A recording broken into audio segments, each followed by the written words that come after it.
안녕하세요. 역사길잡이 손흥민쌤입니다. 만나서 반갑습니다. 자, 오늘은 개화정책의 추진과 그 개화정책 추진에 대해서 반대했었던 위정척사운동에 대해서 한번 배워보도록 하겠습니다. 자, 개화정책을 추진했었던 대표적인 기구 무엇이었을까요? 바로 통통튀었던 기구, 바로 통리기무하문입니다. 바로 이 통리기무하문을 설치하고 그 밑에는 12개의 부서가 있었습니다. 그것을 바로 12사라고 합니다. 그 12사에 대해서는 여러분들이 다 기억할 필요는 없습니다. 뭐 4대사, 뭐 교린사, 뭐 이런 사가 있었는데요. 그리고 개화정책을 추진하면서 신식군대를 만들게 됩니다. 바로 뭐였었죠? 별난기술의 군대, 바로 별기군이었습니다. 별기군. 그 별기군의 일본인 교관이 바로 누구였었죠? 바로 호리호리에 썼던 호리모토.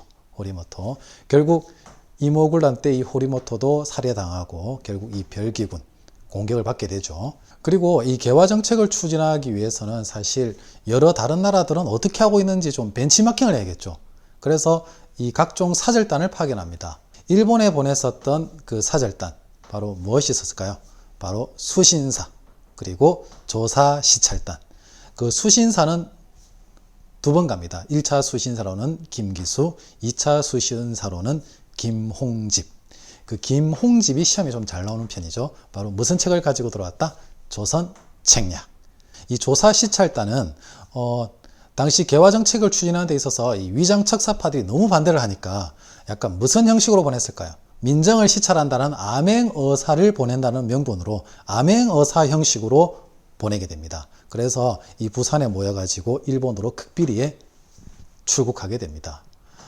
이 조사시찰단은 일본 근대 문물을 보고서 이 보고서를 작성해서 왕에게 보고서를 제출하는 그런 임무를 띄었습니다. 영선사는 청나라에 파견했었는데요. 이 김윤식을 단장으로 해가지고 무기 제조라든지 군사훈련을 어떻게 시키는지, 결국 이모군란이 터지면서 이 김윤식과 이 영선사 일행들이 기욱하게 되는데요. 재정 부족과 함께 결국 이 돌아온 영선사를 중심으로 해가지고 무슨 공장이 만들어졌을까요? 무기 공장, 바로 기기창이 만들어지게 됩니다. 기기창. 그리고 미국으로도 이제 사절단을 보냈었는데 바로 그 사절단 이름이 무엇일까요? 바로 보빙사입니다. 보빙사. 여기 사진에도 보이죠? 당시 우리나라 사람 중에 영어를 바로 할 수 있는 사람이 없었습니다. 그래서 조선어와 중국말 할 수 있는 사람 보내고 중국말과 영어 할 수 있는 사람 이렇게 보내가지고 이렇게 여러 단계를 거쳐가지고 이렇게 통역을 해야 되는 좀 불편함이 있었습니다. 보빙사로 왔던 대표적인 사람은 민영이, 그리고 홍영식, 서강범 이런 사람입니다. 이때 보빙사가 미국으로 가가지고 상당히 좀 충격을 받습니다. 엘리베이터도 있고 뭐 완전히 새로운 세상이었습니다. 그때 미국 대통령을 만났었는데 미국 아서 대통령인데 우리나라 방식으로 이렇게 절을 했더니 미국 대통령이 너무 당황해가지고 약간 신문에도 났었습니다. 이 보빙사 일행의 모습이. 어쨌거나 이렇게 다른 나라는 개화정책을 어떻게 추진하는지 이렇게 벤치마킹을 할 수 있도록 각종 사절단을 보냈는데요. 이렇게 개화정책이 추진되니까 이 양반 유생을 중심으로 한 이 위정척사파들은 상당히 반대했겠죠. 여러분, 위정척사가 어떤 말일까요? 위정척사. 위정. 바른 것을 지킨다. 여기서 바른 것은 성리학적 질서. 바로 신분제와 토지제를 비롯한 조선의 전통적인 질서입니다. 척사, 배척한다, 사는 사악할 삭자. 척사, 배척할 척, 사는 사악할 사. 이 사악한 것은 서양의 모든 것, 그리고 서양을 그대로 따라하고 있는 일본을 포함한 것입니다. 그래서 위정척사라는 것은 우리 것을 지키고 사악한 것은 배척한다. 이런 뜻입니다. 그러면 이 위정척사파는 어떻게 공부하는 게 좋을까요? 바로 이 시기별로 어떻게 움직였는지 그것을 지켜보는 것이 좀 중요한데요. 1860년대는 대표적인 사건, 어떤 사건이 있었죠? 바로 맞습니다. 1866년에 병인양요가 있었습니다. 프랑스가 우리 좀 무역 좀 할까 하면서 통상을 요구하니까 무슨 반대운동? 통상반대. 그 대표적인 사람이 바로 이항로 기정진입니다. 이항로 기정진. 자, 1870년대 되면 어떤 움직임을 보였을까요? 1870년대 되면 운요 사건 강화도 조약이 있었죠. 그래서 무슨 반대운동?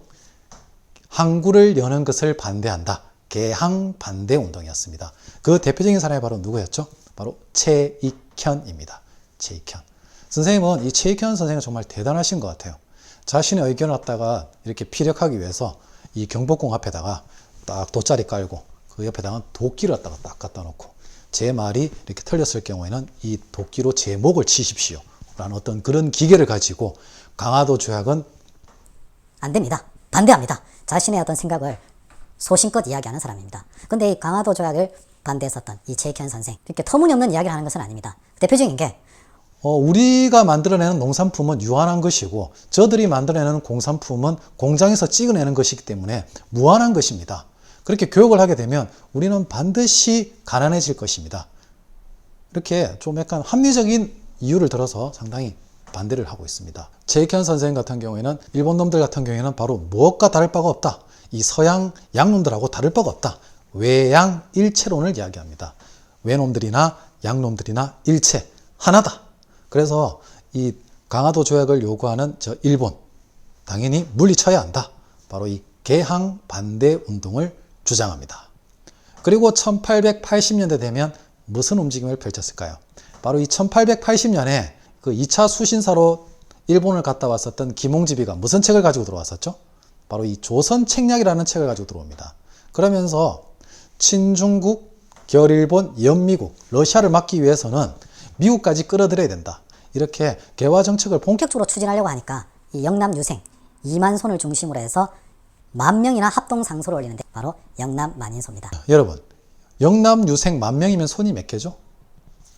2만 개입니다. 2만 개. 바로 2만 손. 2만 손. 자, 이렇게 위정척사파들은 자신들의 생각을 이렇게 계속해서 피력해 나가지만 고종은 개화 정책을 줄기차게 진행해 나갑니다. 결국 1890년대는 어떤 움직임을 보였을까요? 바로 항일 의병운동을 추진합니다. 1895년에 무슨 사건이 있었을까요? 일본 낭인들이 우리나라 국몰았다가 무참하게 살해하는 바로 을미사변이 터집니다. 1895년. 그 을미사변을 일으키고 그 다음 무슨 개혁을 추진했을까요? 을미개혁이라고 해가지고 우리 양반 유생들의 상투를 싹둑 잘라버리는 단발령을 실시합니다. 그러면서 이 유생들이 국모의 원수도 갚고 이 단발령 무조건 철회해야 된다. 그래가지고 의병운동이 추진되게 됩니다. 의병운동. 이러한 것들이 결국 국권 회복운동을 위한 의병운동으로 계속 전개되게 됩니다. 어쨌든 고종은 개화냐 척사냐 그 속에서 개화를 선택했고 이 개화 정책을 추진하는 과정 속에서 위정척사파들은 그것을 줄기차게 반대했었고 결국 이 개화와 척사가 대립하는 과정 속에서 무슨 사건이 발생했을까요?